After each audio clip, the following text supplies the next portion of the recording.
दोस्तों मैं आपको लेके चलता हूँ भूत वाला रूम पार्ट 5। दोस्तों सुनिएगा। रोहित डर के मारे कमरे के कोने में खड़ा था। उसकी आंखें कमरे के हर कोने कोने में घूम रही थी। अचानक दीवार पर टंगी पुरानी घड़ी अपने आप चलने लगी और आवाज़ करने लगी, टक टक टक टक टक। और रोहित घबराकर बोला, कौन है यहाँ, सामने आओ। ठीक है, रोहित बोला, कौन है वहाँ, सामने आओ। एकदम से जोर का धमाका, खिड़की अपने आप खुल जाती है। उसके सामने धीरे धीरे एक परछाई बढ़ने लगती है। लंबा कद, चेहरे पर धुंध और आवाज़ बेहद भरी।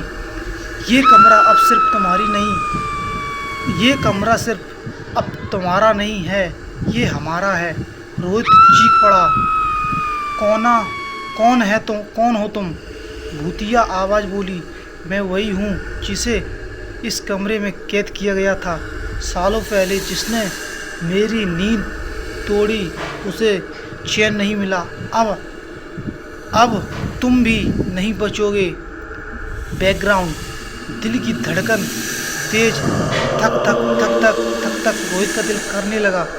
रोहित डरते डरते दरवाजे की ओर भागा, लेकिन दरवाज़ा अपने आप बंद हो गया।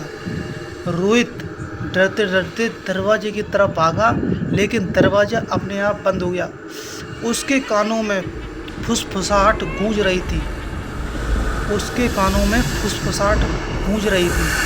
भागने की कोशिश मत करना, वरना अचानक कमरे की लाइट तेज चमककर बुझ गई।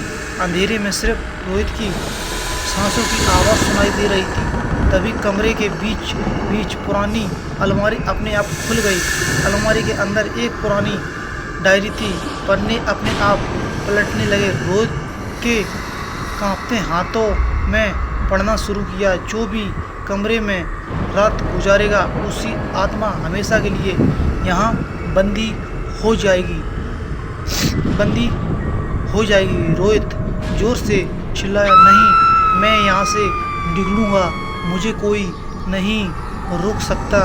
अचानक जोर की चीख, कमरों की दीवारों से खून जैसी लाल लकीरें बहने लगी। रोहित कांपता हुआ दरवाजे की तरफ दौड़ा और इस बार दरवाज़ा धीरे धीरे खुल गया। वो बाहर भागा, लेकिन जैसे ही मुड़कर पीछे देखा तो परछाई उसके साथ आ चुकी थी। भूत ने फुसफुसाकर कहा, कमरा अब तेरे साथ बाहर आ गया है। ठीक है, क्या आप चाहोगे कि